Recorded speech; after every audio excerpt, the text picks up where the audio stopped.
देखो देखो ये इतने टेस्टी कबाब बने हैं ना कि आपका दिल करेगा कि आप वीडियो में से निकाल के ही खा लो।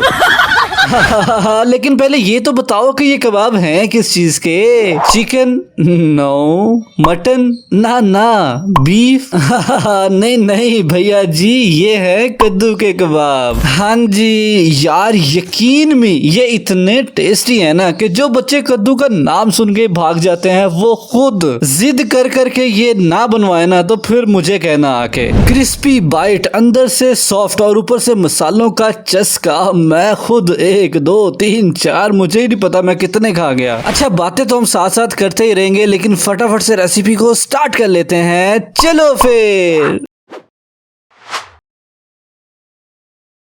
तो भैया एंड भाभी, अंकल एंड आंटीज, कोई सोच भी नहीं सकता कि बोरिंग से कद्दू की सब्जी के आज हम इतने लजीज कबाब बनाएंगे ना कि आपको मिलना मुश्किल हो जाएंगे, ऐसे उड़ेंगे। तो बस हमने खूबसूरत और प्यारे प्यारे 1 किलो कद्दू ले लिए। ठीक है, ये रेसिपी 1 किलो कद्दू की है, जिससे हमें तकरीबन 12 कबाब जो है बड़े साइज के जो है बड़े परफेक्टली बन जाएंगे। अगर आप छोटे साइज के बनाए तो ज्यादा भी हो सकते हैं। सबसे पहले हमने अच्छी तरह से कद्दू को जो है ना वो वॉश कर लिया था, और वॉश करने के बाद इसका छिलका जो है देखिए इस तरह से हम उतारना शुरू कर देंगे। कोशिश करनी है आपने कि थोड़ा सा मोटा छिलका जो है ना वो आपने उतारना है। और ये देखिए एक कद्दू हमने इस तरह से इसको छील लिया है, और फिर एंड पे जो इसके तने वाला पार्ट होता है ना इसको इस तरह से काट देंगे, और ये एक हमारा कद्दू जो है परफेक्टली रेडी हो गया है। अब आपका टाइम वेस्ट ना हो इसलिए मैं यहाँ पे करूंगा जादू, और ये देखें हमारे बाकी सारे कद्दू ऐसे गंद पै गया। अब दोबारा से जादू करेंगे और ये देखें हमारा गंद भी साफ हो गया। अब करना यह है कि इन सारे कद्दूओं को हम छुरी की मदद से सेंटर में से हाफ कर देंगे। फिलहाल इतना ही काफी है ताकि ये इजीली हम इसको पकड़ के ना इसको श्रेड कर सकें। ठीक हो गया। तो ये देखिए ये हमारे पास श्रेडर है। इसकी जो मोटे सुराखों वाली साइड है ना उस साइड से हमने इसको श्रेड करना शुरू कर देना है, मतलब कि इसको कद्दू कश करना शुरू कर देना है। घिसते जाओ घिसते जाओ घिसते जाओ।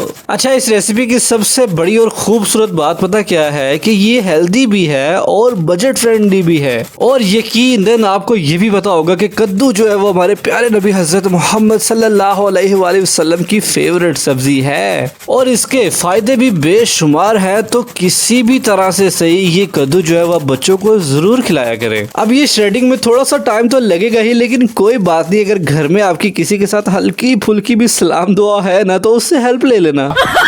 मैंने भी माँ जी की हेल्प ले ली थी और अपने दोनों ने मिलके अच्छी तरह से इनको श्रेड कर लिया। और ये देखिए परफेक्टली हमारे श्रेडेड कद्दू जो है बिल्कुल तैयार हो चुके हैं। तो बस अब करना ये है कि इसको यहाँ से उठा लेंगे, और इस पॉइंट पे हमने यहाँ पे रखना है एक बड़ा सा बाउल, और बाउल के ऊपर हमें एक मलमल का या जालीदार कपड़ा जो है आपने रख लेना है। अब इस कपड़े का फायदा ये होगा कि हमने जितना भी कद्दू श्रेड किया है ना वो सारा लाके इसके अंदर शामिल कर देंगे, और इस कपड़े के हमने कोने उठा के ना एक पोटली सी तैयार कर लेनी है, और उसको घुमा घुमा के इसको निचोड़ना शुरू कर देना है। क्योंकि कद्दू के अंदर बहुत ज्यादा पानी होता है तो वो पानी हमें बिल्कुल भी नहीं चाहिए, वरना कबाब भूल जाओ। तो ये पानी निकालना निचोड़ना बहुत ज्यादा जरूरी है, लेकिन बेफिक्र है इस पानी को हम बिल्कुल भी वेस्ट नहीं करेंगे। इसका आप जूस बना के पी सकते हो। यार आप मेरी ये वाली रेसिपी देखो, कद्दू के जूस की रेसिपी हमने बनाई थी, जो आपकी सेहत के लिए बहुत ही मुफीद है, फायदेमंद है, वेट लॉस के लिए भी बहुत हेल्प करता है, कोलेस्ट्रॉल को भी कंट्रोल करता है। तो इसको जाया करने का तो सवाल ही पैदा नहीं होता।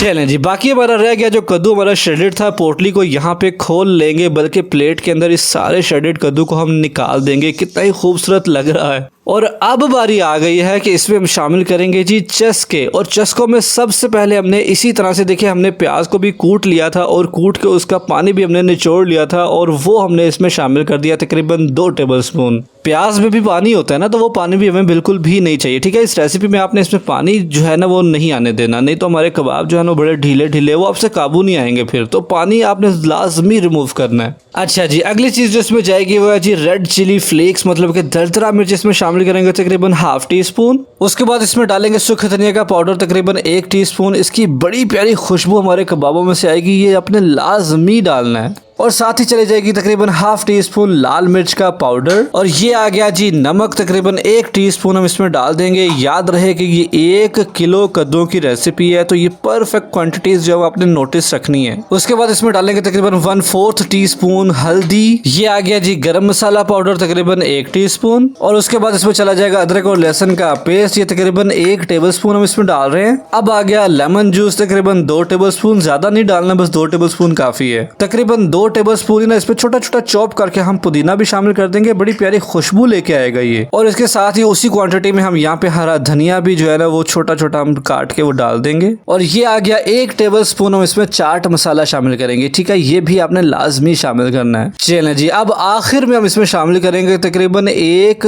कप जो है वो बेसन, जो स्टैंडर्ड कप होता है ना घर में चाय पीने वाला, वो आपने 1 कप भर के इसमें डाल देना है। 1 किलो रेसिपी के लिए परफेक्ट रहेगा। चले जी, ये काम तो हो गया। अब करना ये है कि हमने इसको अच्छी तरह से मिक्स करना है। हाथों को मैं अच्छी तरह से 3 से 4 दफा वॉश कर चुका हूं, तो बस आपने इसको इस तरह से दबा दबा के ना इसकी मिक्सिंग स्टार्ट कर देनी है। लेकिन बहुत ज्यादा टाइम नहीं लेना, ये काम क्विक करने वाला है, हो भी क्विक जाएगा। क्विक करने वाला काम मैं क्यों कह रहा हूँ ये मैं आपको आगे चल के बताता हूँ। फिलहाल हाथ को जरा तेज चलाएं और जल्दी जल्दी इसको मिक्स कर लें। तो ये देखिए अच्छी तरह से मिक्स होने के बाद हमारा मिक्सर जो है बिल्कुल तैयार हो चुका है। अब आपने यहाँ पे इसको रेस्ट बिल्कुल भी नहीं देनी, बिल्कुल इसको रखना नहीं है, वरना ये ढीला हो जाएगा। मतलब कि हल्का हल्का पानी जो है वो कद्दू बिल्कुल अभी भी छोड़ेंगे, इसलिए आपने इसको रेस्ट बिल्कुल भी दे रही। फटाफट से इसके कबाब बनाने आपने शुरू कर देने हैं। तो उसके लिए सबसे पहले एक छोटा सा बॉल जो है वो हम हथेली में बनाएंगे। उसके बाद उसको प्रेस करके इस तरह से एक स्क्वायर कबाब की शक्ल में इसको बना लेंगे। ये बहुत ही क्विक बनेगा और बड़ी आसानी के साथ बनता चला जाएगा, बिल्कुल भी आपको परेशानी नहीं होगी। ये देखिए एक कबाब हमने इस तरह से रेडी कर लिया, इसी तरह से हमने सारे कबाब जो है वो रेडी कर लेने हैं। मतलब एक तो मैंने बना लिया था ना, बाकी कबाब माँ जी जो है वो बैकेट में बैठ के आराम से बना रही हैं। तो मैंने यहाँ पे एक पैन जो है वो चूल्हे पे चढ़ा दिया, उसमें डाल देंगे तकरीबन 4 टेबलस्पून कुकिंग ऑयल। अच्छा, अब समझने वाली बात ये है कि एक बात का आपने यहाँ पे खास ध्यान रखना है, वो ये है कि ऑयल आपने बहुत ज्यादा गर्म नहीं करना, क्योंकि अगर आपने ऑयल बहुत ज्यादा गर्म कर लिया तो जैसे ही कबाब इसके अंदर शामिल करेंगे ना, वो फौरन से पकना शुरू हो जाएंगे, फौरन से कलर पकड़ लेंगे और फिर अंदर से कच्चे रह जाएंगे। वो चीज हमें बिल्कुल भी नहीं चाहिए। तो इसीलिए जब हल्का सा ऑयल हमारा गर्म हो जाएगा ना, मतलब थोड़ा थोड़ा, तब इस पॉइंट पे हमने अपने हमारे कबाब ला के इसके अंदर ध्यान के साथ शामिल कर देने हैं। ये आप देख रहे हैं ना कि कबाब हमारे कितने सॉफ्ट सॉफ्ट से हो गए हैं। कोई मसला नहीं, टेंशन बिल्कुल भी नहीं लेनी, पैन के अंदर ये क्रिस्पी हो जाएंगे। और हाँ, एक और खास बात का जो आपने ख्याल रखना है कि पैन में शामिल करने के बाद उन्हें छेड़ना लगा पाना यार, उनको पड़े रहने देना। कम से कम 1-1.5 मिनट आपने उनको बिल्कुल भी नहीं छेड़ना और फ्लेम को रखना है आपने मीडियम टू लो। बस तसल्ली रखनी है आपने और हौसला रखना है, ठीक है। तो जब 1-1.5 मिनट गुजर जाएगा ना, फिर आपने एक चम्मच के मदद से ना आपने इनको हल्का हल्का इस तरह से हिलाना है ताकि ये पैन से नीचे से छुट जाए, ठीक है। पैन से छुड़वाने के बाद फिर आपने एहतियात के साथ इनको पलटना शुरू कर देना है। ये देखें जी, माशाल्लाह कितनी ही खूबसूरत इसकी लुकिंग जो है वो एक साइड से आ गई है, कलर भी खूबसूरत है और परफेक्टली ये एक साइड से ब्राउन हो चुके हैं।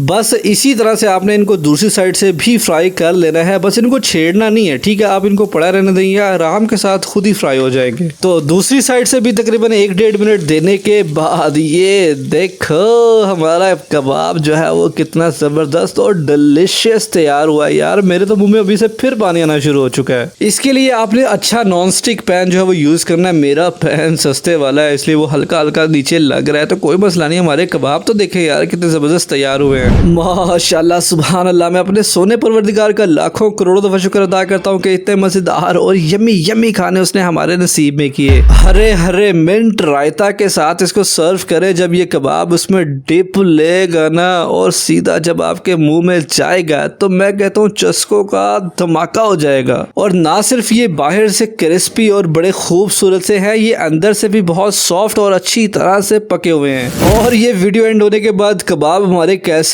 उड़े हैं ना, मैं आपको कैसे बताऊं। सभी लोग ऐसे झपट के पड़ गए और सारे कबाब ले गए। आपके भाई ने भी हिम्मत करके फिर 3-4 कबाब ले ही लिए थे। खैर, कैसी लगी आपको रेसिपी मुझे आपने कमेंट करके लाजमी बताना। मैं आप सबके कमेंट्स का बड़ी बेसब्री से इंतजार करता हूँ। तो बस इस संडे आप भी कद्दू के कबाब की ये वाली रेसिपी बनाए। मैं पक्का कह रहा हूँ कि आप भी मेरे फैन हो जाओगे। वीडियो अगर जरा सी भी अच्छी लगी है ना तो वीडियो को लाइक यार जरूर करके जाना। मैं मिलूंगा आपसे अगली एक और किसी बहुत ही जबरदस्त रेसिपी वीडियो के साथ। तब तक के लिए जरूर याद रखिएगा और मेरा इंतजार कीजिएगा। अल्लाह हाफिज।